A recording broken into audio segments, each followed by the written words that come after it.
জি sir, ভালো। আপনি কেমন আছেন? আপনি কেমন আছেন This sir? call is now being recorded.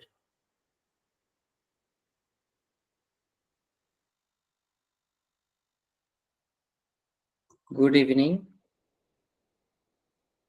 আমার কথা মনে হয় শোনা যাচ্ছে? জি স্যার, ক্লিয়ার। ঠিক আছে।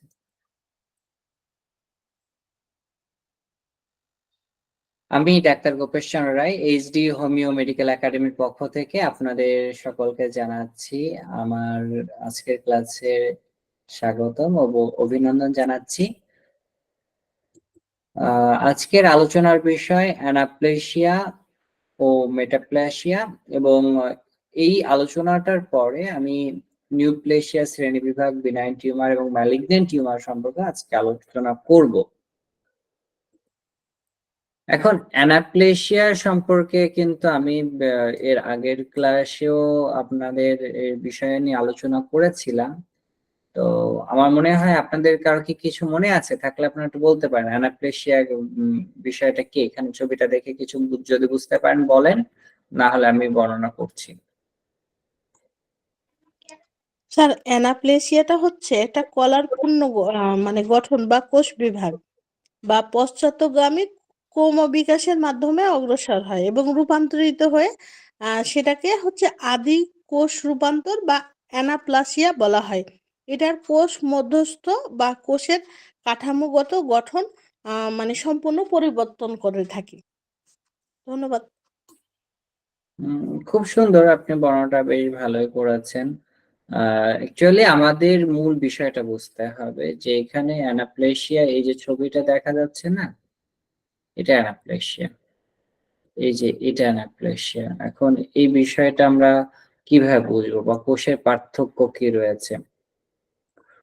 মূলত আমাদের শরীরে তো বিভিন্ন কোষ রয়েছে, তাই না? যে কোষগুলো রয়েছে, কোষের বিভিন্ন পরিবর্তন হয়।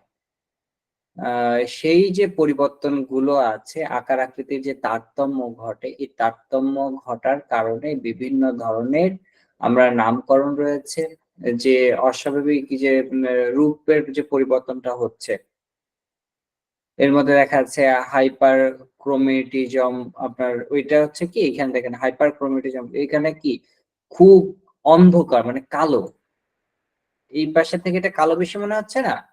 দেখুন একটু, তাহলে কি এখানে নিউক্লিয়াস এখানে কালো হয়ে যাচ্ছে, এবং এর পরিবর্তন অর্থাৎ নিউক্লিয়াসের কিন্তু এখানে পরিবর্তন আছে, অর্থাৎ অনিয়মিত আমাদের যে অনিয়মিত অর্থাৎ স্বাভাবিক থেকে যে অস্বাভাবিক হচ্ছে, এর মধ্যে কি থাকছে, আপনার নিউক্লিয়ার এর মধ্যে আপনার সাইটোপ্লাজমিক যে অনুপাতটা রয়েছে, যে ক্রোমাটিন রয়েছে, নিউক্লিয়ল গুলো যেগুলো রয়েছে, সেগুলোর মধ্যে কিন্তু পরিবর্তন আছে।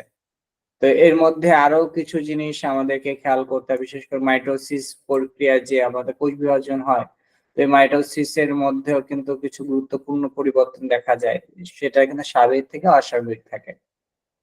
এরপর পোলারিটির ক্ষতি হয়ে থাকে, যে আমাদের স্বাভাবিক যে পোলারিটিটা রয়েছে ওটার মধ্যে কিছু পরিবর্তন হয়, এবং কোষ যে বিভাজন হয়, অভিযোজন যে জিনিসটা আছে সেটা ব্যাহত হয়, এবং এর সংগঠিত যে হওয়ার যে প্রক্রিয়াটা সেটা ঠিক থাকে না, এবং এই বিষয়টা কিন্তু অনেক সময় এটা বড় হয়, এবং অন্যান্য কোষের থেকে এটা বেড়ে যায়, এবং এরপরে কিন্তু আপনার ইসকেমিক নেক্রোসিস, অ্যানাপ্লেশিয়া, মেটাপ্লেশিয়া হচ্ছে, তারপরে কিন্তু সবশেষে এটা বিনাইন টিউমার, পরে কিন্তু এটা কার্সিনোমা, ক্যান্সার হয়ে যাচ্ছে।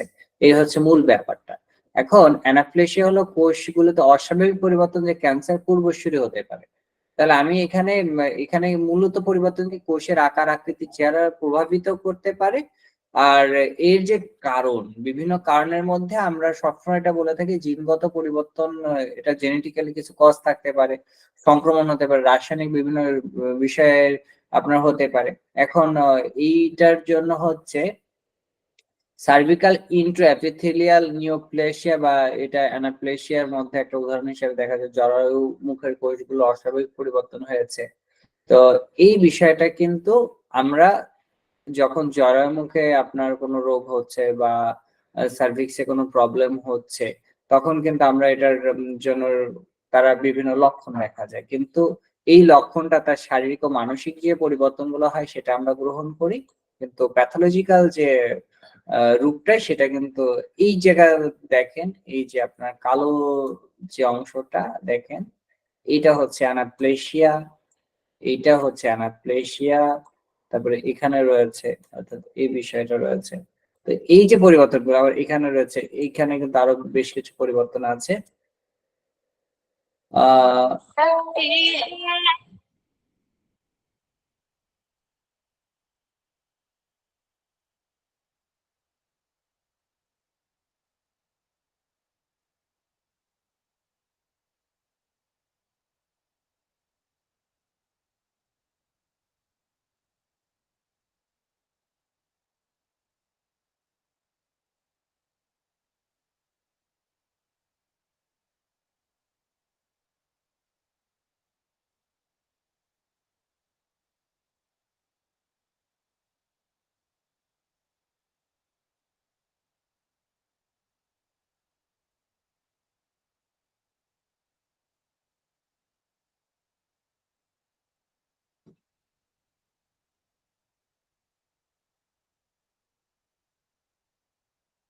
তো এক্ষেত্রে আমার মনে হয় যে বোঝা যাচ্ছে কি, আপনারা যদি না বুঝতে পারেন আপনারা বলবেন যে আমরা বুঝতে সমস্যা হলে আপনার এর মধ্যে থেকে বুঝে নিতে হবে।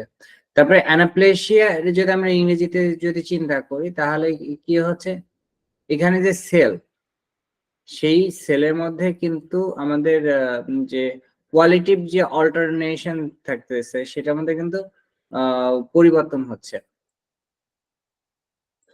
যদি আমরা এই ছবিটা দেখি তাহলে আমরা কিন্তু খুব সহজে বুঝতে পারবো। দেখেন নর্মাল একটা সেল, এখানে আমার মোট কোষের সংখ্যাটা একটু দেখেন, 1টা 2টা 3টা 4টা 5টা, অর্থাৎ এখানে আমার সেলের সাইজটা দেখেন, এটা হচ্ছে নর্মাল একটা সেল, স্বাভাবিক কোষ, নর্মাল সেল রয়েছে। এবার অ্যাট্রফি যখন হচ্ছে, যেহেতু অ্যাট্রফি আলোচনা করেছে, তাহলে কি হচ্ছে, এখানে কোষগুলো ডিক্রিজ, অর্থাৎ স্বাভাবিক কোষের থেকে আরো কি হচ্ছে, ছোট হয়ে যাচ্ছে। অর্থাৎ পরিমাপটাকে যদি দেখা হয় তাহলে এটা কিন্তু আমার এই কোষের থেকে অনেক কি হয়ে গেছে, ছোট হয়ে গেছে, সংকুচিত হয়ে গেছে, তাই না? এবার আমরা যদি দেখি, এটা গেল। এবার হচ্ছে হাইপারট্রফি, তাহলে অ্যাট্রফি হচ্ছে ছোট হয়ে গেছে, হাইপারট্রফি হচ্ছে সেলটা ইনক্রিজড হয়ে গেছে, অর্থাৎ সেল সাইজ ইনক্রিজড মানে আরো বড় হয়ে গেল। আর অ্যাট্রফি হচ্ছে ডিক্রিজড, কমে গেল।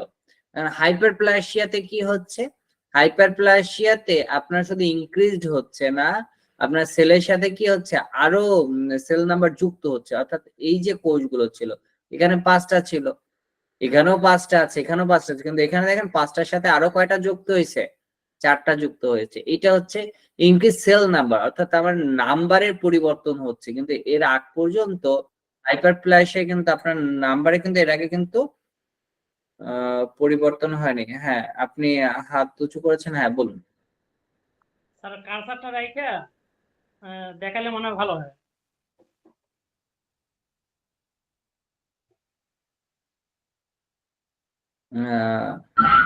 আমি বুঝতে পারি না। মানে বলতেছি কি, ওই যে মাউসের যে কার্সারটা রাইখা যদি দেখান তাহলে মানে ভালো হয় আর কি। মানে দাগ দিলে বুঝতে সমস্যা হচ্ছে।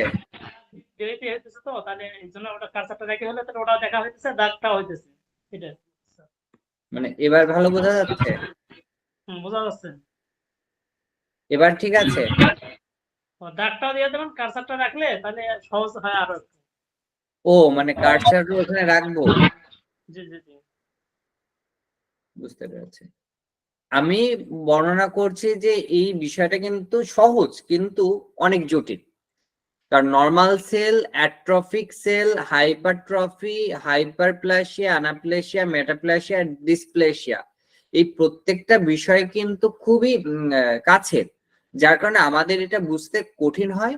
এই জন্য আমি মনে করি এই ছবিটা যদি ভালোভাবে দেখি তাহলে বুঝতে পারবো। তাহলে নর্মাল সেল, এরপর আমি দেখা যাচ্ছে সেলের নিয়ে আলোচনা করলে আপনারা বুঝতে পারবেন। এখন নর্মাল সেল কি, আমার স্বাভাবিক কোষ। তাহলে এখানে ধরেন আপনার নাম্বারিং যদি আপনি করেন তাহলে এখানে কয়টা রয়েছে, 5টা আপনার সেল রয়েছে। এই সেলের মধ্যে আপনার নিউক্লিয়াস এবং সকল কিছু স্বাভাবিক। অ্যাট্রফিতে কি হচ্ছে, ডিক্রিজড সেল সাইজ, তাহলে এখানে ডিক্রিজড হচ্ছে অ্যাট্রফি আমি যেটা আলোচনা করেছিলাম, যেমন স্পাইনাল মাসকুলার অ্যাট্রফি, এই ধরনের যে জেনেটিক্যালি যে রোগগুলো আছে, এই রোগগুলো কিন্তু সারা পৃথিবীতে দিন দিন বেড়ে চলেছে। এর কোনো সঠিক চিকিৎসা নেই, মানুষ কিন্তু মারা যাচ্ছে, প্রচুর পরিমাণে বাচ্চা মারা যাচ্ছে। এবং স্পাইনাল মাসকুলার অ্যাট্রফি এই ধরনের পেশেন্টের জিন থেরাপির মাধ্যমে যদি করা হয়, অনেক টাকা ব্যয়বহুল চিকিৎসা, 22 কোটি টাকার মতন মাঝে আমি আলোচনা করেছিলাম, ওটা পত্রিকার থেকে পড়েছি।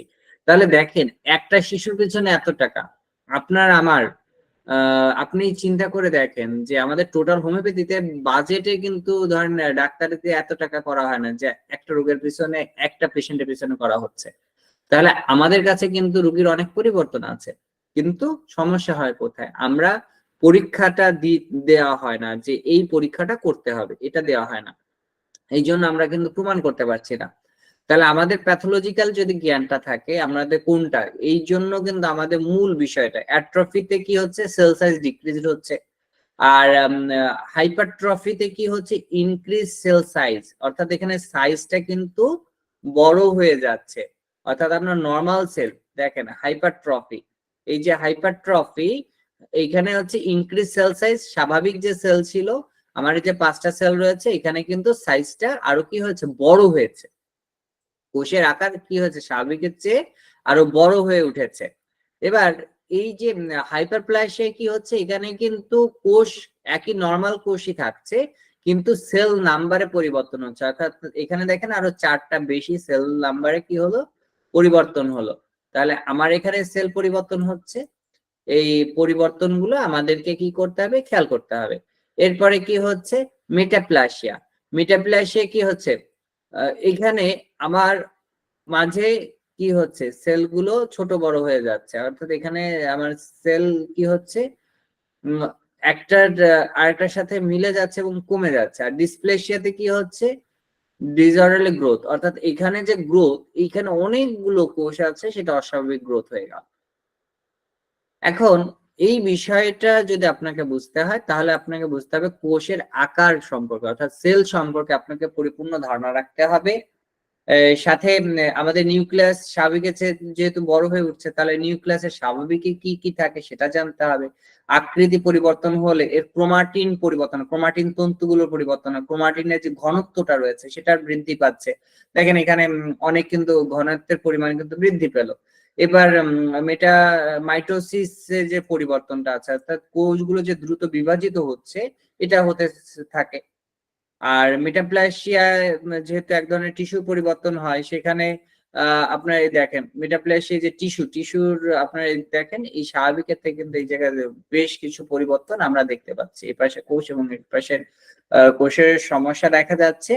এবং এর মধ্যে কি থাকে, এর মধ্যে কি থাকে, জ্বালা থাকে। অর্থাৎ এই টিস্যুটা যেহেতু ক্ষতিগ্রস্ত হয়ে গেছে, এখানে ক্ষত হয়ে গেছে, নিচু হয়ে গেছে, সুড়ঙ্গের মতন হয়ে গেল, তাহলে এখানে কি হচ্ছে, ক্ষতিগ্রস্ত টিস্যুতে তার জ্বালা যন্ত্রণা থাকছে, তার রাসায়নিক বিকৃতি হচ্ছে ওর মধ্যে। এবং এর মধ্যে অনেক সময় আছে এই ধরনের রোগের ক্ষেত্রে বংশগত একটা কারণ থাকে, হিস্ট্রি থাকে। আমাদের হোমিওপ্যাথিক দর্শন অনুসারে তার মধ্যে ট্রু ডিজিজ থাকে, psoric miasm, sycotic miasm, syphilitic miasm, tubercular diathesis বা টিউবারকুলার মায়াজম, এই মায়াজম গুলো কিন্তু এর মধ্যে থাকছে। এবং দেখা যাচ্ছে মেডিসিনাল ট্রমা থাকতে পারে, বিভিন্ন মেডিসিনাল থাকতে পারে, প্রচুর পরিমাণে ব্যবহার হয়েছে, অপব্যবহার হয়েছে, রেডিয়েশন থাকতে পারে, এগুলো থাকতে পারে। এখন অ্যানাপ্লেসিয়া মেটাপ্লেসিয়া এর কোনো কিন্তু সুনির্দিষ্ট উপসর্গও নেই, আবার এর বিভিন্ন রকম পরিবর্তন দেখা যাচ্ছে। এর কাছে দেখা যাচ্ছে মলদ্বারে যদি হয়, যোনিতে যদি হয়, তাহলে কি হচ্ছে, অস্বাভাবিকভাবে রক্তপাত হচ্ছে, মলত্যাগের সময় রক্তপাত হচ্ছে, বা কাশির সাথে রক্তপাত হচ্ছে। এর মধ্যে ব্যথা থাকছে, পেটে ব্যথা, কোমরে ব্যথা, হাড়ে ব্যথা, ওজন কমে যাওয়া, ক্ষুধা না লাগা, তারপরে ক্লান্তি, দুর্বলতা। এই কিন্তু সকল রোগেই কিন্তু ক্লান্তি ভাব থাকে, দুর্বলতা থাকে, এটা কিন্তু একদম একটা স্বাভাবিক বা কমন ব্যাপার। এবার মেটাপ্লাসিয়া কি হচ্ছে, মেটাপ্লাসিয়া এক ধরনের কোষ যেটা অন্য ধরনের কোষে রূপান্তর করার প্রক্রিয়া। তাহলে এটা কি জ্বালা সংক্রমণ সব বিভিন্ন রকম হতে পারে, যেটা স্কোয়ামাস মেটাপ্লাসিয়া আমি গত ক্লাসেও আলোচনা করেছিলাম। স্কোয়ামাস মেটাপ্লাসিয়াটা কেন হচ্ছে, কারণ এই স্কোয়ামাস মেটাপ্লাসিয়া যেটা মানে এইখানে মূলত যে বিষয়টা প্রথম হচ্ছে বিবর্তন, অর্থাৎ রূপান্তরিত কলা, যেটা আমরা বলছি মেটাপ্লেশিয়া, আমাদের যে রূপান্তরিত যে কলাটা, সেই কলার মধ্যে কি হচ্ছে, রিভার্সিবল পরিবর্তন হচ্ছে। এবং আমাদের এই মেটাপ্লেশিয়ার এপিথেলিয়াল, এই যে এপিথেলিয়াল যে কোষগুলো আছে, এগুলো কিন্তু আমি যখন কোষের আবার আলোচনা করব তখন কিন্তু আপনার এটা দেখাই দিব। আজকের ক্লাস শেষে কিন্তু আমি আবার এটা দেখাবো 3D মডেলের মাধ্যমে। তাহলে আমাদের এপিথেলিয়াল মেটাপ্লেশিয়া কিন্তু বিভিন্ন রকম কোষ বিভাজন করা যাচ্ছে। স্কোয়ামাস মেটাপ্লেশিয়া যেটা আছে আমাদের সচরাচর ভাবে কিন্তু স্কোয়ামাস মেটাপ্লেশিয়াটাই কিন্তু বেশিরভাগ ঘটে থাকে, এবং এটাই বেশি পাওয়া যায় কারণ এটা শ্বাসনালীর যে আস্তরণ রয়েছে সেই শ্বাসনালীর আস্তরণে পরিবর্তন হয় এবং ক্রমাগত তার মধ্যে ক্ষতিকর বিভিন্ন প্রভাব দেখা যায়। এই প্রভাবের মধ্যে যে এপিথেলিয়াল গুলো রয়েছে সেই এপিথেলিয়ামের মধ্যে আমাদের ট্রাকিয়া ও ব্রঙ্কাইল বা ধূমপান যারা করছে তাদের মধ্যে এই যে ক্রনিক ব্রঙ্কাইটিস রয়েছে না, এটাও কিন্তু স্কোয়ামাস মেটাপ্লেশিয়ার কারণে এখানে কিন্তু এর সাথে যুক্ত রয়েছে। কারণ স্কোয়ামাস যে আমাদের ব্রঙ্কিওল গুলো রয়েছে, অর্থাৎ আমাদের শ্বাস প্রশ্বাসের যে ব্যাপারটা আছে, এইখানে কিন্তু পরিবর্তন থাকে। তারপর পিত্তথলিতে যদি আমাদের ক্রনিক বা দীর্ঘস্থায়ী যদি পরিবর্তনগুলো হয়, তাহলে যেটাকে বলা হচ্ছে কোলিসিস্টাইটিস বা কোলিলিথিওসিস, এই ধরনের যে কোলিলিথিওসিস বা কোলিসিস্টাইটিস, এই সকল কোষের ক্ষেত্রে কি হয়, আমাদের স্কোয়ামাস যে সেলটা রয়েছে সেই স্কোয়ামাস সেলের কিন্তু এইটা দেখেন স্বাভাবিক সেল আর এটা হচ্ছে স্কোয়ামাস সেল। তাহলে এই স্বাভাবিক সেলের থেকে কিন্তু এই সেলের পরিবর্তন রয়েছে। তাহলে আমরা যদি বলি তাহলে কি হচ্ছে, মেটাপ্লেশিয়া হলো এক ধরনের কোষকে অন্য ধরনের কোষে রূপান্তর করার প্রক্রিয়া।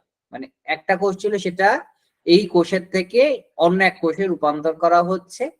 এই এর মধ্যে কি হচ্ছে, পরিবর্তনটা খুব দ্রুত হচ্ছে এবং এই পরিবর্তনের যদি আপনি দেখেন তাহলে এর কারণে বিভিন্ন রোগ হচ্ছে, যে রোগের আমরা ট্রিটমেন্ট করছি।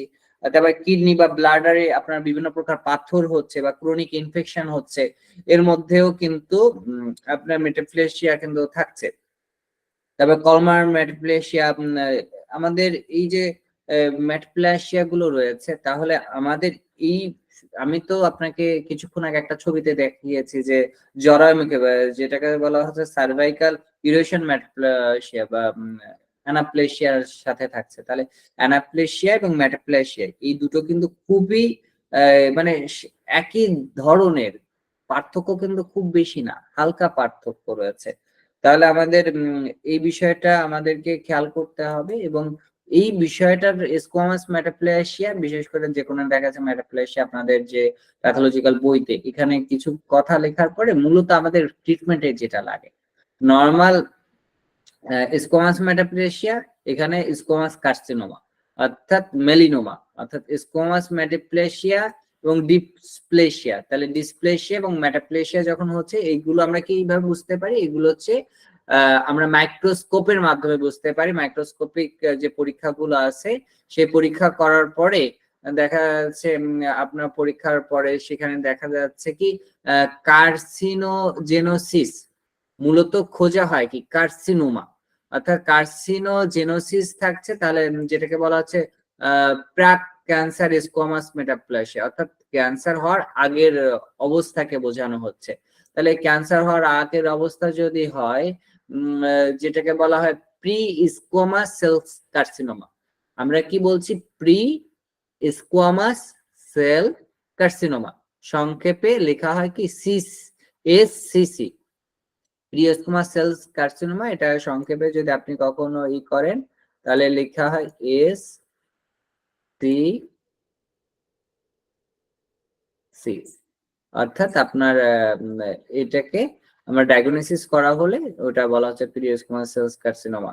তো আপনার ইউরিনারি ব্লাডের বিভিন্ন প্রবলেম হলে সেল কার্সিনোমা হওয়ার আগে থাকে। এরপর হচ্ছে মেলিনোমা। তো এই যে মেলিনোমা তো আমরা কে হাইপারপ্লেশিয়া, অ্যানাপ্লেশিয়া, মেটাপ্লেশিয়া এগুলোর পরে কিন্তু কি হচ্ছে, ক্যান্সারের দিকে ধাবিত হচ্ছে। এবার ক্যান্সারের যে কোষগুলো রয়েছে, কোষের কিন্তু অনেক পরিবর্তন রয়েছে, যেটা নিউপ্লাজম এবং ক্যান্সার। তাহলে দেখেন এখানে সারফেসের মধ্যে দেখেন এটা হচ্ছে বিনাইন টিউমার। তাহলে বিনাইন মানে হচ্ছে যেটা আপনার ক্যান্সারাস নয়, অর্থাৎ ক্যান্সার না। যেটা ক্ষতিকারক না। আর ম্যালিগনেন্ট মানে যেটা হচ্ছে ক্ষতিকারক। এখানে দেখেন এটা অন্যান্য কোষের সাথে যুক্ত হয়ে গেছে এবং আপনার লিম্ফেটিক গ্ল্যান্ডের সাথে হচ্ছে এবং নেক্রোসিস এর মধ্যে দেখা যাচ্ছে, আর এর মধ্যে নেক্রোসিস থাকছে না। বিগিনিং বা বিনাইন, তাহলে বিগিনিং টিউমার বা বিনাইন টিউমার যেখানে টিউমার সেল থাকছে, নর্মাল সেল থাকতেছে, দেখা যাচ্ছে এক প্রকার লাইপোমা। এই যে ক্যান্সার যুক্ত না, বিনাইন মানে হচ্ছে এই অস্বাভাবিক বৃদ্ধি হচ্ছে কিন্তু আপনারা এই বিষয় পর্যন্ত কি বুঝতে পেরেছেন? যদি বুঝতে পারেন আমাকে কাইন্ডলি একটু বলেন, তাহলে আমার জন্য সুবিধা হবে পরে আলোচনা করতে। জি স্যার, হয়েছে। এবার তাহলে বলুন তো বিনাইন বলতে কি বোঝানো হচ্ছে? বিনাইনটা যেটা হচ্ছে খুব বেশি বৃদ্ধি হবে না, যেটা হচ্ছে একটা লিমিটেশনের মধ্যে থাকবে, সেটাকে বিনাইন বলা হচ্ছে। এখন বিনাইন হলে কি এখানে রোগে আমরা কি কোনো দুশ্চিন্তা করব? আমরা কি খুব ট্রিটমেন্ট বেশি করব? করবো না, কারণ এটা হচ্ছে ক্যান্সার পর্যন্ত যাবে না। ক্যান্সার পর্যন্ত যাবে না, কিন্তু ক্যান্সার হওয়ার সম্ভাবনা আছে কিনা? বিনাইন থেকে কি ক্যান্সার হতে পারে? বলুন, বিনাইন থেকে কি ক্যান্সার হতে পারে? না, না। ব্যাপার হচ্ছে কি, যতক্ষণ বিনাইন আছে, বিনাইন স্টেটে থাকলে দেখেন বিগিনিং। এখন এইটা হচ্ছে এক একজনের রোগ প্রতিরোধ ক্ষমতার উপর নির্ভর করে। যদি কারো রোগ প্রতিরোধ ক্ষমতা, ইমিউন সিস্টেম যদি যথেষ্ট ভালো হয়, স্ট্রং হয়, তো দেখা যাচ্ছে তার শরীরে এই ধরনের সমস্যা কিন্তু তৈরি হয় না এবং তার মৃত্যুর আগ পর্যন্ত কিন্তু এই অবস্থাটা থাকে অনেক সময়। আর যদি আপনার যখন কার্সিনোমা হয়ে যাচ্ছে, অর্থাৎ এখানে সেলগুলো একটু কাইন্ডলি দেখেন, দেখলে বুঝতে পারবেন নরমাল সেল অর্থাৎ স্বাভাবিক সেল রয়েছে, এখানে রয়েছে এটা এক প্রকার, এখানে দেখা যায় চর্বি থাকছে। বিনাইনে আপনার কি হচ্ছে, এক প্রকার ফ্যাটি টিস্যু থাকছে, যেটা চর্বি কোষ। এটাকে অনেক সময় আমরা লাইপোমা বলতেছি। অনেকের শরীরে আছে না অনেকগুলো লাইপোমা থাকে, কিন্তু বলে না যে এখানে না কোনো ব্যথা ফোলা নাই। সহজভাবে দেখেন, একটা লাইপোমাতে যদি ব্যথা না থাকে তাহলে সেটা বিনাইন, একবার সহজভাবে বুঝি। আর যদি ব্যথা থাকে সেটা ম্যালিগনেন্ট হওয়ার সম্ভাবনা রয়েছে, অর্থাৎ কোষের সমস্যা হচ্ছে। বিনাইনের যে ব্যাপারটা আছে এই, আর ম্যালিগনেন্সি বা ম্যালিগনেন্ট টিউমার হচ্ছে সেটা ফাঁকা হয়ে আপনার ওটা অলরেডি ত্বক ভেদ করে চলে আসছে। অর্থাৎ আপনার আমাদের যে কোষ এপিডার্মিস, ডার্মিস, স্কোয়ামাস, যে আমাদের ডার্মিস, অর্থাৎ ডার্মিস যে আমাদের যে অংশটা সেটা কিন্তু বের হয়ে চলে আসছে। তাহলে আমাদের শরীরের মধ্যে যে লাইপোমা রয়েছে, এখন এই যে কোষগুলো রয়েছে এখানে কিন্তু আরো অনেকগুলো আমাদের বিষয় জানতে হয়, যেমন ফাইব্রোমা। ফাইব্রোমা কি কেউ কি বলতে পারবেন?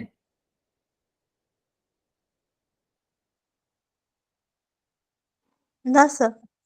ফাইব্রোমা হলো আমাদের যে যোজক কলা বা যোজক কোষ রয়েছে, যোজক কলা দ্বারা গঠিত একটি বিনাইন টিউমার, সেটাকে আমরা কি বলছি? ফাইব্রোমা। এটা আমাদের কোথায় হয়ে থাকে? সহজভাবে দেখেন, ফাইব্রয়েড বলে না, ফিব্রয়েড হয়েছে বা ফাইব্রয়েড হয়েছে, কোথায় বলে বলেন তো? ইউটেরাসে বা ওভারিতে ফাইব্রয়েড হয়েছে বা গর্ভাশয়ে হচ্ছে, জরায়ুতে হচ্ছে, এগুলোকে বলে ফাইব্রোমা বলা হচ্ছে। অনেক জায়গা আছে যেগুলো আপনার ক্ষতিকারক নয়, ঠিক আছে? এবার হিমানজিওমা, যেটা রক্তনালী দ্বারা হচ্ছে, এটাও বিনাইন টিউমার, কিন্তু এটা ত্বকের উপরে দেখা যায়। হিমানজিওমা একটা শক্ত কালো আস্তরণ দেখা যায়। এবং এরপর আছে অ্যাডিনোমা। অ্যাডিনোমা গ্রন্থি কোষ দ্বারা হয়ে থাকে, এটাও এক প্রকার বিনাইন টিউমার, সাধারণত কোলনে হয়, তারপরে কোন আপনার ব্রেস্টে হয়, প্রোস্টেট গ্রন্থিতে হতে পারে অ্যাডিনোমা। এখন এই যে বিষয়গুলো আছে, এই বিনাইন টিউমার গুলোর সাধারণত কি করে, কোনো প্রকার তার কোনো কষ্ট হয় না, জিনিসটা আছে একরকম। অর্থাৎ একটা ত্বকের একটা কালো অংশ আছে, অনেক সময় আপনি দেখবেন হিমানজিওমা কালো রকমের একটা বিষয় আছে, হিমানজিওমা। তো দেখা যাচ্ছে ওখানে তার মধ্যে তেমন কোনো ব্যথা নাই, ফোলা ভাব নাই, রক্ত ওখান থেকে ঝরছে না, সংক্রমণ হচ্ছে না, বা তার খেতে কষ্ট হচ্ছে না, প্রস্রাব করতে কোনো সমস্যা হচ্ছে না, অর্থাৎ তার কোনো কষ্ট নেই। তাহলে বিনাইনে আপনার কোনো প্রকার কষ্ট থাকে না। যদি পরীক্ষা করা হয় ইমেজিং সিস্টেমে, দেখা যাচ্ছে পরীক্ষা আল্ট্রাসাউন্ড করে বা এমআরআই বা সিটি স্ক্যানও অনেক সময় কিন্তু বিনাইনে আপনার করা অনেকে মনে করে লাগে, কিন্তু আমরা মনে করি, হোমিওপ্যাথরা মনে করে, যতক্ষণ না তার কোনো ক্ষতি করছে আমরা এটা নিয়ে কোনো কি করব না, দুশ্চিন্তা করব না, যেহেতু ওই একটা গল্প মনে আছে, এক পাগল এক শাকো, মানে চার, গ্রামের অঞ্চলে চার পার হওয়ার আগে একটা লোক বলছে যে পাগলকে ডেকে বলতেছে, মনে মনে ভাবতেছে চার পার হওয়ার সময় যে আমি যদি পার হই, ও যদি একটা ঝাঁকা দেয় আমি তো পড়ে যাবো, তার থেকে ওকে বলে দিই। পাগলকে বলতেছে কি, এই শোনো শোনো, তুমি কিন্তু এই চারটা ঝাঁকাবে না, তাহলে কিন্তু আমি পড়ে যাব, পড়ে গেলে আমি ব্যথা পাবো।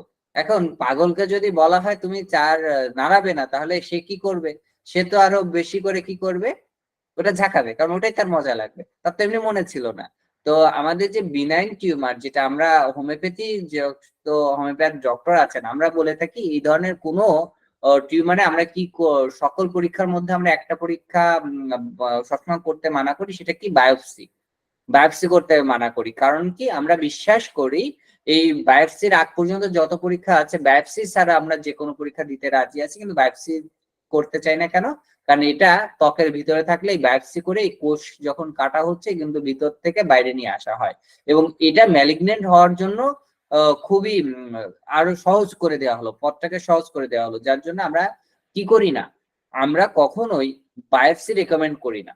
বায়োপসি ছাড়া যে পরীক্ষাগুলো আছে, আপনি সিটি স্ক্যান করান কোনো সমস্যা নেই, এমআরআই করান কোনো সমস্যা নেই, আল্ট্রাসাউন্ড, বিশেষ করে আপনার গ্ল্যান্ডুলার যে জিনিসগুলো আছে, বিশেষ করে ডপলার ইমেজিং যেগুলো করা হয়, এগুলো সব করা যেতে পারে, কিন্তু আমরা বলবো না কোনটা, বায়োপসি করতে বলবো না।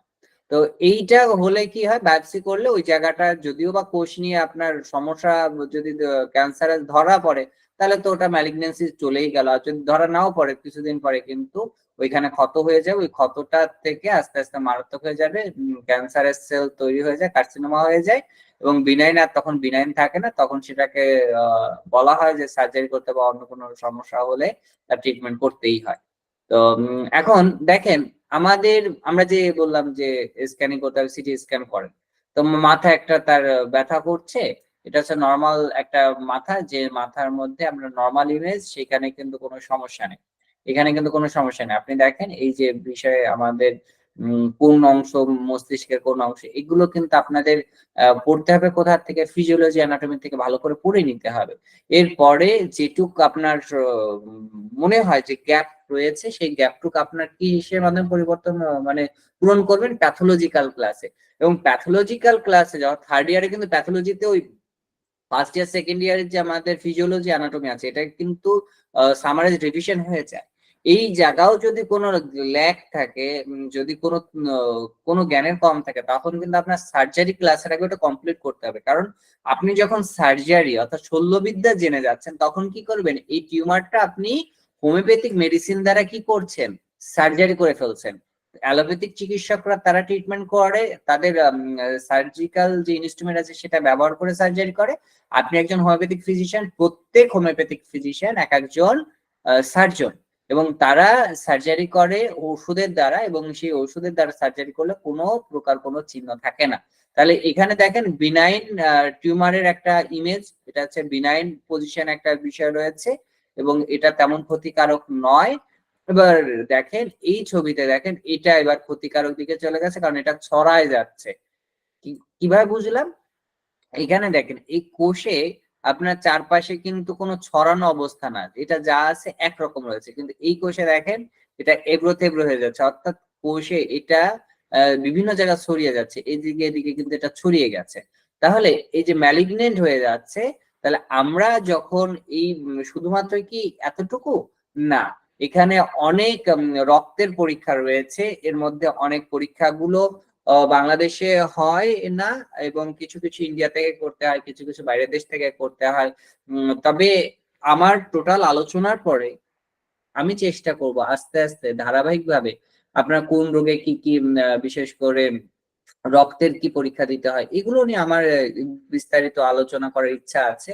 তবে যে মূল যে আমার বিষয় কয়টা, সেই বিষয় কয়টা আগে আলোচনা শেষ করতে চাচ্ছি, কারণ এর মাঝখানে যদি আপনাদের কোনো পেশেন্ট দেখা যাচ্ছে কোনো একটা রোগে যদি বেশি আসে, তাহলে সেক্ষেত্রে আপনি বললে আমি দেখা যাচ্ছে ওইখানে আপনার কোন বিষয়টা আমাদের অ্যাডভাইসে লিখতে হয় সেটা আমি আলোচনা করে দিব।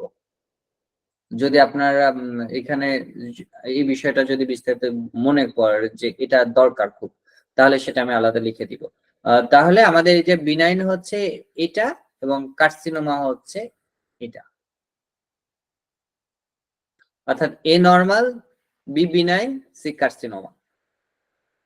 তাহলে ম্যালিগন্যান্ট নিউপ্লাজম, তাহলে এখানে নিউপ্লাজম থাকছে ক্যান্সারাস টিউমার, যেটাকে আমরা বলতেছি কার্সিনোমা, এবং সংক্ষেপে সেটা কি লেখা হয় আপনার প্রেসক্রিপশনে? সিএ। আপনার সিএ লেখা হয়, সরাসরি কিন্তু কার্সিনোমা লিখতে নেই বা ক্যান্সার লিখতে নেই। আপনার ক্যান্সার হলেও কিন্তু আপনি ক্যান্সার লিখবেন না, আপনি লিখবেন সিএ, অর্থাৎ সংক্ষেপে, যাতে রোগী বুঝতে না পারে। রোগীকে বোঝানো যাবে না, কারণ ডাক্তার যদি ভালোভাবে তার সাথে কথা বলে, একদম অসুস্থ রোগী, মুমূর্ষু রোগীও কিন্তু সে প্রাণ ফিরে পায়, মানে তার মধ্যে একটা আশার আলো তৈরি করে একজন চিকিৎসক। আর যদি মনে করেন ডাক্তার যদি আপনার কি বলবো, যদি সে আপনার রোগীকে যদি সঠিকভাবে ইনফরমেশন না দেয়, তখন অনেক সময় হয় কি, ভালোভাবে যদি না বলে, ডাক্তার যদি বলে না আপনার আর বেশি দিন আপনি বাঁচবেন, আপনার ডেট লাইন যদি দিয়ে দেয়, দেখেন আপনি 7 দিন বাঁচবেন বা 3 মাস বাঁচবেন, 6 মাস বাঁচবেন, তখন কিন্তু আর রোগী সুস্থ যদি রোগ নাও হয়ে থাকে, ওই কথা ভাবতে ভাবতে ভাবতে ভাবতে সে কিন্তু মৃত্যুর দিকে কি হবে, প্রতিনিয়ত ধাবিত হতে থাকবে। এই জন্য আমাদের উচিত কি, একজন ডাক্তার হিসাবে রোগীকে সবসময় আশা জাগানো, তা আপনার কথার মাধ্যমে তাকে আরো ভালোভাবে বোঝানো যে না, মানুষ যখন জন্মগ্রহণ করেছে প্রত্যেকটা মানুষই মারা যাবে, মানুষ মরণশীল, তবে আপনার যে কয়দিন আয়ু আছে বা আপনার যে কয়দিন হায়াত আছে, আপনি সেই কয়দিন বাঁচবেন, আপনি বিনা কষ্টে, আপনার কষ্টটা দূর হয়ে যাবে হোমিওপ্যাথিক ওষুধ খেলে। আর সৃষ্টিকর্তা বা আল্লাহ তাআলা, উপরালা, আপনি যাকে বলেন না কেন, যেভাবেই বলেন না কেন, তিনিই হচ্ছেন রোগ সারার মালিক, বা আমাদেরকে সুস্থ করার মালিক তো একজন, বা একজনই আমাদের সুস্থ করেন না কেন, আমরা হচ্ছে প্রত্যেকে উসিলা বা নিমিত্ত। তো আমরা আমাদের সর্বোচ্চ চেষ্টা করতে পারি, আশা করা যায় আপনি সুস্থ হয়ে যাবেন। তিনি যদি চান অবশ্যই সুস্থ হবেন, কেন হবেন না? আপনাকে আশার আলো জাগাতে হবে, তাকে কনভিন্স করতে হবে যে না, এটা কোনো সমস্যা না, রোগ আছে, নিরাময় আছে। আমরা কতক্ষণ চেষ্টা করবো, যতক্ষণ শ্বাস ততক্ষণ আস। হোমিওপ্যাথিক ডক্টররা যতক্ষণ শ্বাস ততক্ষণ আস, এতটুকু বিশ্বাসী না। যদি শ্বাস বন্ধ হয়ে যায়, তাহলে আমাদের হোমিওপ্যাথিতে আশা আছে। আশা আছে এই কারণে, আমরা নিঃশ্বাস বন্ধ হওয়ার পরেও আপনার যে আপনি একটা খেয়াল করবেন, একটা মানুষ মারা যাওয়ার পরেও তার কিন্তু অর্গান ট্রান্সপ্লান্ট করা হয়, অর্থাৎ আপনার কিডনি ট্রান্সপ্লান্ট করা হচ্ছে, চোখ ট্রান্সপ্লান্ট করা হচ্ছে। অর্থাৎ একটা চোখ যদি আরেকজনের শরীরে কাজে লাগে, তাহলে প্রত্যেকটা জিনিস সজীব থাকছে। তাহলে আমাদের শরীরে রোগীর মোর্টিস্ট, অর্থাৎ শরীর আঁকড়ে যাওয়ার আগ পর্যন্ত আপনার সুযোগ আছে। আমাদের হোমিওপ্যাথিতে এমন কিছু ওষুধ আছে যে ওষুধগুলোকে বলা হয় কফস রিভাইভার, মৃত সঞ্জীবনী। অর্থাৎ এই ধরনের ওষুধ যদি আপনার 3টা অর্গান যদি ক্লাপস না করে, একটা অর্গান যদি ক্লাপস করে যদি কেউ মৃত্যু বরণ করে থাকে, আর তার যদি আয়ু থেকে থাকে, রোগের কারণে যদি একটা অর্গান ক্লাপস হয়ে যায়, সে কিন্তু ফিরে আসবে। হোমিওপ্যাথিতে কিন্তু এরকম নজির আছে। তাহলে আমরা ভালোভাবে শিখবো, আমাদের বুঝতে হবে আমরা কোন জায়গা পর্যন্ত আমাদের ক্ষমতা রয়েছে। আপনার যে ওষুধ, আমরা পৃথিবীর সবচেয়ে লেটেস্ট গবেষণার যে গবেষণা লব্ধ ওষুধ, সেই ওষুধ দিতে সক্ষম, যেটাকে বলা হচ্ছে পার্সোনালাইজড মেডিসিন, ব্যক্তি স্বতন্ত্র ওষুধ। এই ব্যক্তি স্বতন্ত্র ওষুধের জন্য কিন্তু সারা পৃথিবী গবেষণা করে চলেছে, যেটা আমাদের কাছে রয়েছে, এবং আমাদের জেনেটিক কোডকে ডিকোড করার মতন ক্ষমতা সম্পন্ন ওষুধ রয়েছে। এখন এই ওষুধ সম্পর্কে বুঝতে গেলে আপনাকে আগে বিশ্বাস করতে হবে যে হোমিওপ্যাথিতে সম্ভব। কিন্তু আমার কাছে যদি আমি কোনো চিকিৎসা করতে হয় অসমর্থ হয়ে থাকি, সেটা আমার জ্ঞানের ব্যর্থতা, আমি পারিনি, এটা আমার ত্রুটি। কিন্তু হোমিওপ্যাথিতে কিন্তু কোনো ত্রুটি নাই। হোমিওপ্যাথির মধ্যে কিন্তু সকল রোগ নিরাময় করার ক্ষমতা রয়েছে। এমন কোনো রোগ নেই যার নিরাময় হোমিওপ্যাথি দ্বারা সম্ভব নয়। অবশ্যই সকল রোগের নিরাময় আমাদের হোমিওপ্যাথি দ্বারা সম্ভব। তাহলে কি হচ্ছে, আমাদের নিউপ্লেশিয়া, বিনাইন টিউমার, এগুলো কিন্তু আমরা জানলাম। তাহলে এখন আমরা দেখবো যে এই যে নিউপ্লেশিয়া, তাহলে neoplasia is uncontrol growth of cell that is not under the physiological control. তাহলে আমাদের এখানে কি হচ্ছে, আমাদের কন্ট্রোল। এইটার থেকে আমার মনে হয় পরের স্লাইডে চলে যাই, আমরা কিভাবে সহজে বুঝবো মেলিনোমা বা স্কিন ক্যান্সার। দেখেন এখানে ABCDE, আমাদের ফর্মুলা কি, ABCDE। Rule for the early detection of melanoma. আমরা সহজে ফিজিক্যালি দেখে আমরা মনে করতে পারি, এটাই আমার মনে হয় বেশি দরকার। কারণ এটা কি ক্যান্সার না ক্যান্সার না। তাহলে আপনাকে স্কিন ক্যান্সারের মধ্যে অনেক পার্থক্য রয়েছে। কারণ আমরা কোন ধরনের রোগী দেখবো? সাধারণত জ্বর সর্দি কাশি তো সবাই দেখে, এটা তো যে কোনো জ্বর তো যে কোনো রোগের প্রথম শুরুর লক্ষণ, তাই না? তাহলে আমার তো শুরুটা যদি আমাকে বুঝতে পারি, কিন্তু এই শুরুটার পিছনে কত গভীরতা রয়েছে এটা তো আমাকে বুঝতে হবে। প্রথমে অ্যাসিমেট্রি, অর্থাৎ আপনি যদি দেখেন অসমতা, অসমতা অর্থাৎ এর সমতা। এখন এই বিষয়টা বিশেষ করে ABCDE, এটা মেলানোমা যে ক্যান্সার রয়েছে, এই ক্যান্সার শনাক্তকরণের জন্য এটা ফিজিক্যালি আমরা দেখে এই পরীক্ষাটা করে থাকা হয়। এবং এই বিষয়টা আপনি যদি জানেন, তাহলে আপনার একটা চর্মরোগ বিশেষজ্ঞ ডাক্তার যেভাবে মূল্যায়নটা করে, আপনি যদি আপনার জ্ঞানটা সেই জায়গায় নিতে পারেন, আপনি এটা দেখার পরে আপনি কিছু প্যাথোলজিক্যাল টেস্ট দিবেন। টেস্টে আপনার কার্সিনোমার বেশ কিছু পরীক্ষা আছে, যে ক্যান্সার হলে এই পরীক্ষাগুলো করতে হয়।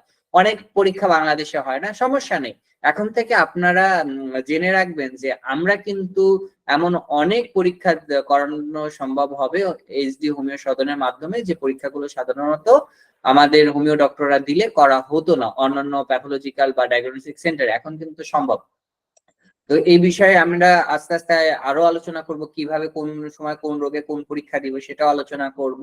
তাহলে ABCDE, এই যে ত্বকের ক্যান্সারের পরীক্ষা, এটা কি আমাদের একটা মানে মনে বোঝার জন্য। তাহলে প্রথমে তে আমরা কি করব? অসমতা, অ্যাসিমেট্রি। আমার এখানে আমি দেখব যে তিলের যে তিল, এটা তো ধরেন ছোট একটা তিলের মতন রয়েছে। এবার এইটাকে এক পাশের সাথে এক পাশ কি মিলে, অর্থাৎ অর্ধেক আর অর্ধেকের সাথে মিলে কিনা।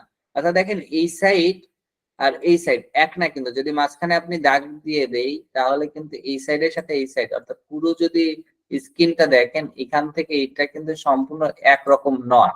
ঠিক আছে? তাহলে কি, অর্থাৎ অর্ধেক বাকি অর্ধেকের সাথে মেলে না, অর্থাৎ যে অংশটুকু আপনি দেখবেন সেটা একটা একটার সাথে মিলছে না। এরপর হচ্ছে বর্ডার, মানে সীমানা, এর যে অংশগুলো, এই জায়গাটা হচ্ছে অ্যাব্রো থেব্রো, অর্থাৎ মানে এই বিষয়টা থাকছে কি আঁচিলের মতো, মানে খাস খাস যুক্ত কিনা, মানে একদম সমান না, সমান কিনা, এটা আপনাকে দেখে বুঝতে হবে। এবার হচ্ছে সি ফর কালার।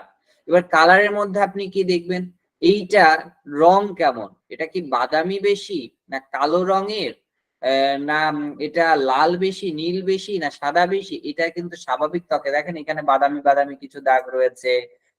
এবং এই যে প্রত্যেকটা বিষয় আপনাকে খেয়াল করতে হবে, স্কিনের অন্যান্য দাগ এবং এই দাগ, মেলানোমার এই যে স্পেসিফিক কিছু জায়গাগুলো আছে সেগুলো আমাদের খেয়াল করতে হবে।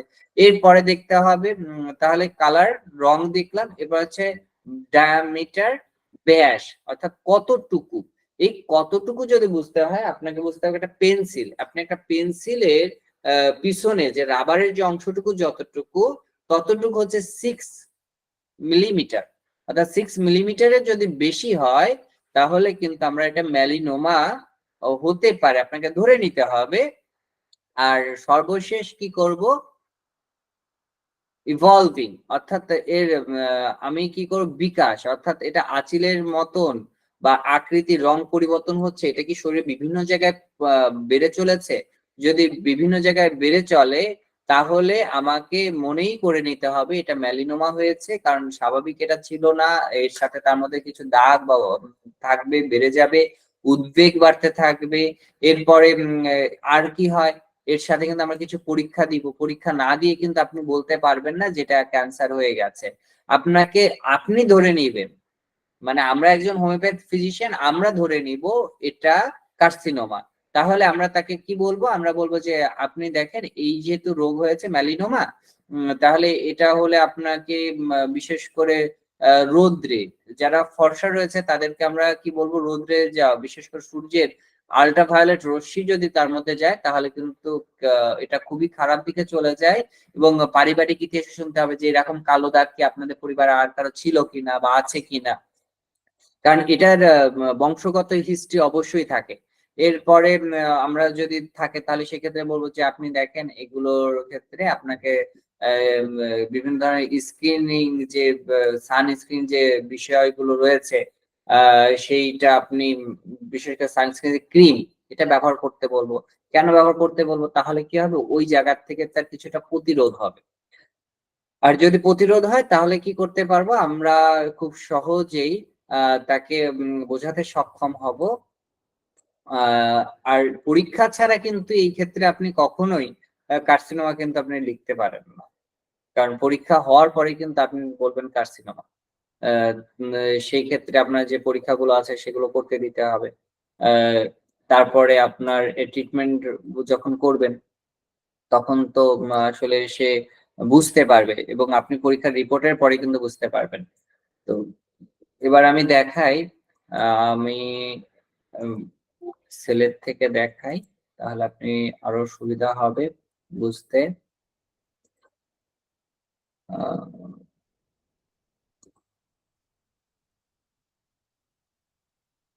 আপনারা ক্যান্সারের পেশেন্ট কে কয়টা দেখেছেন? এখানে আছেন কি কেউ, মানে যারা পেশেন্ট দেখেন রেগুলার? হাত তুলতে পারেন।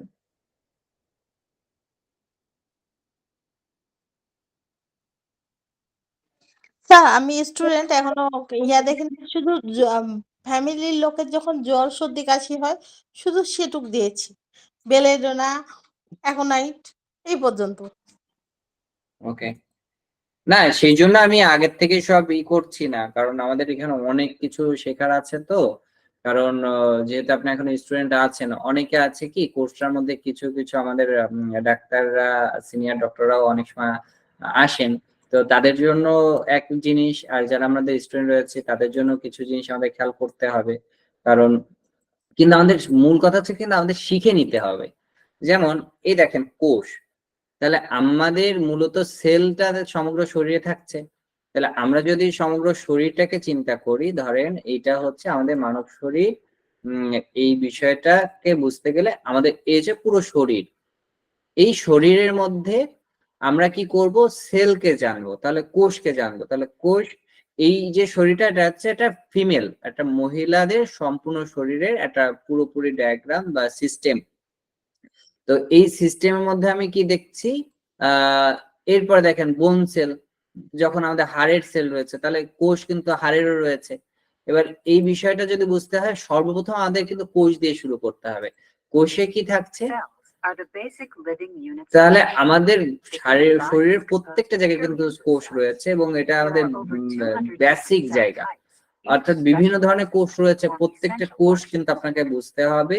এবং এই কোষটার মধ্যে দেখেন যেটা বোন সেল রয়েছে, দেখেন বোন সেল অর্থাৎ 3 মাস পর পর এই প্রত্যেকটা সেল কিন্তু হাড়ে তৈরি হচ্ছে, যেটা হচ্ছে বোন সেল।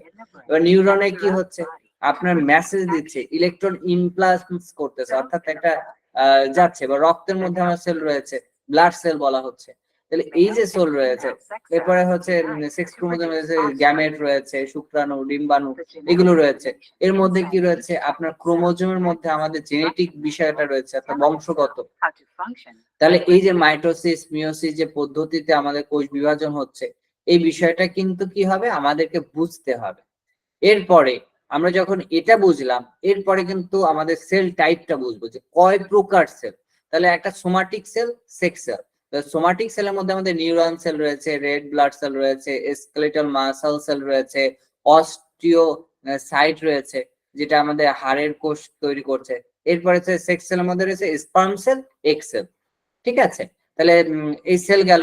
এরপরে দেখেন স্কিন সেল, এবার ত্বকের উপরে রয়েছে, ত্বকের মধ্যেও কিন্তু আমাদের যে কোষগুলো রয়েছে, তাহলে এইগুলো হচ্ছে স্কিন সেল, যেটা আমি দেখাচ্ছিলাম মেলানোমা হচ্ছে। তাহলে এই সেলের মধ্যে কিন্তু পরিবর্তন হয়। ঠিক আছে, এর মধ্যে ফাইব্রোব্লাস্ট সেল রয়েছে।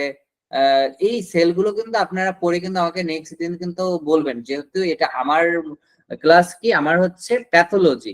কিন্তু প্যাথোলজি বুঝতে গেলে আপনাকে ফিজিওলজি, অ্যানাটমি না বুঝলে কিন্তু হবে না। আর এটা কিন্তু আমি বিস্তারিত সময়ও না, জাস্ট আপনাদের ধারণা দেওয়ার জন্য, বোঝানোর জন্য আমি আলোচনা করতেছি। তাহলে নিউরন স্ট্রাকচার বুঝতে হবে।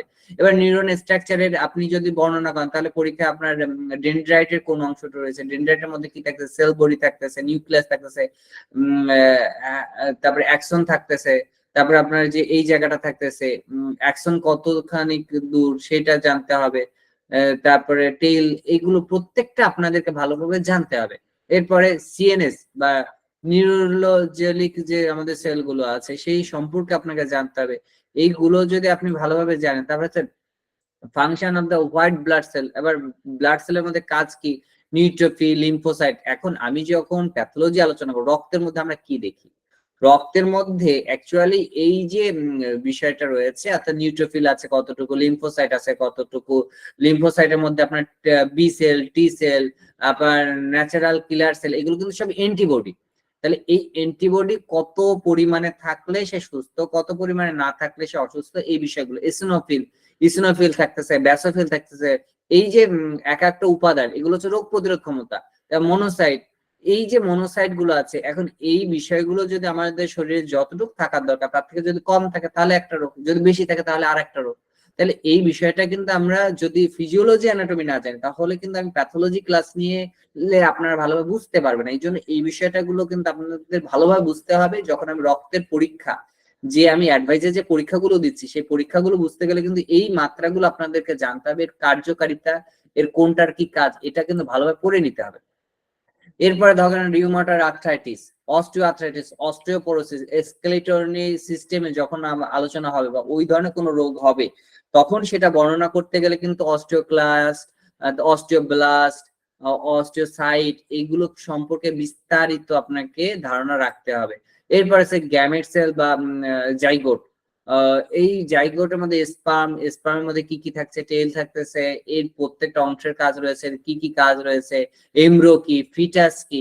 এখন এগুলো যদি না জানেন তাহলে আমি যখন বলবো টিউবাল প্রেগন্যান্সিতে এই প্রবলেম হলে এই প্যাথোলজিক্যাল বিষয় দেখতে হয়। কারণ টিউবাল প্রেগন্যান্সি কি, টিউবাল প্রেগন্যান্সি কিভাবে হয়, তখন আপনি কিভাবে বুঝবেন। তো এই জন্য আমি মনে করি এই বিষয়গুলো আপনাদের খুব ভালোভাবে খেয়াল করতে হবে, ভালোভাবে পড়তে হবে। পড়ার পরে আপনারা তখন আমার ক্লাসটা করে কিন্তু একটা মজা পাবেন যে না আসলে এই জিনিসটা এতটা, তখন কিন্তু আপনাদের কাছে ভালো লাগবে, তার আগে কিন্তু ভালো লাগবে না। ধন্যবাদ সকলকে এতক্ষণ সাথে থাকার জন্য। আর যদি কারো কোনো প্রশ্ন থাকে আপনারা করতে পারেন, যেহেতু এখনো 5 মিনিট আছে, না হলে আমি বলবো এখানেই সমাপ্ত করছি আজকের ক্লাস।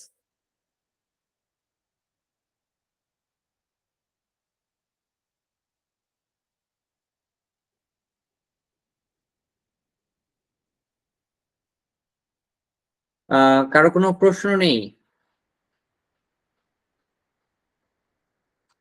স্যার নেক্সট ক্লাসে কি আমরা এগুলো দেখে আসবো?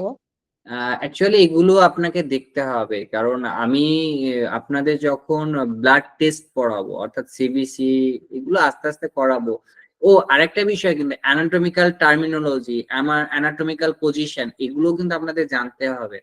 এগুলো বেসিক জায়গা, কিন্তু এগুলো আপনাকে যেমন প্যাথোলজিক্যালি যদি কাউকে বলা হয় যে আপনি কাউকে এখন কোনো সমস্যা হয়েছে, আপনি তাকে বলবেন যে এই রুগীটাকে কি করতে হবে, আপনার শোয়াতে হবে বা আপনাকে তাকে পরীক্ষা করে দেখতে হবে। এখন আপনাকে যদি বলা হয় যে এই রুগীটাকে পরীক্ষা করার জন্য আপনাকে কোনো একটা মেডিকেলে যদি আপনি যান, যেহেতু বলবেন যে তার সমস্যা কোথায়, তখন আপনাকে বলতে হবে এটা সুপিরিয়র ল্যাটারাল ভিউতে দেখতে হবে। অনেক সময় বলা হয় যে আপনি প্রপ ধরেন বা আল্ট্রাসাউন্ড মেশিনে ধরেন, তা কোনটা দেখে ডিস্টালি ধরতে হয় বা আপনার ল্যাটারাল ভিউতে ধরতে হয়, বা বলে না ভেন্ট্রাল দেখতে হবে বা ডরসাল ভিউ। তো এই যে কথাগুলো আছে এটা আপনাকে যেমন বুঝতে হবে। বললো যে আপনাকে পর্ন পজিশনে শুয়ে পড়েন, সুপাইন পজিশনে রুগীটাকে শোয়ান, তারপরে বললো যে ঠিক আছে তার যেহেতু স্টোমাক পেইন হচ্ছে, স্টোমাক এক হচ্ছে, তাহলে পেটের কি সমস্যা হলো, তাহলে রুগীকে রাইট ল্যাটারাল রিকম্বেন্ট অবস্থায় আপনি শোয়ান, বা বললো লেফট ল্যাটারাল রিকম্বেন্টে শোয়ান। তো এই যে বিষয়গুলো, এই বিষয়গুলো কিন্তু আপনাদের নখদর্পণে থাকতে হবে, না হলে কিন্তু আপনি একজন ভালো হোমিওপ্যাথিক চিকিৎসক হিসেবে কিন্তু নিজেকে প্রমাণ করতে পারবেন না। আমার কথা কি আপনারা বুঝতে পারছেন? তাহলে ওই ক্লাসের যে ত্রুটিগুলো আছে সেটা কিন্তু ওই ক্লাসে সংশোধন করে নিতে হবে। আমাদের স্যার কিন্তু খুবই ভালো, আমাদের যে আমাদের ফিজিওলজি অ্যানাটমি যে স্যার পড়াচ্ছেন সবাই অনেক ভালো, অনেক জানেন। আমার মূল বলা, আপনারা যদি কোনো ত্রুটি থাকে সেটা সংশোধন করে নেবেন। তারপরেও যদি মনে করেন যে না, আপনারা আমার কাছে এই বিষয়টা আরো বিস্তারিত জানতে চান, আমি অবশ্যই বলবো। কিন্তু আপনাদেরকে আগের থেকে বলতে হবে যে আজকে এই বিষয়টা নিয়ে, কারণ আমার যে টপিকটা আছে এটা তো আপনার 1 ঘন্টা লেগে যায়। তারপরেও কিন্তু আমি কিছু কিছু বিষয় নিয়ে আসছি যাতে আপনাদের সুবিধা হয়। বুঝতে পেরেছেন? জি স্যার। তাহলে আমার মনে হয় আর কারো কোনো প্রশ্ন নাই। ধন্যবাদ সকলকে এতক্ষণ থাকার জন্য।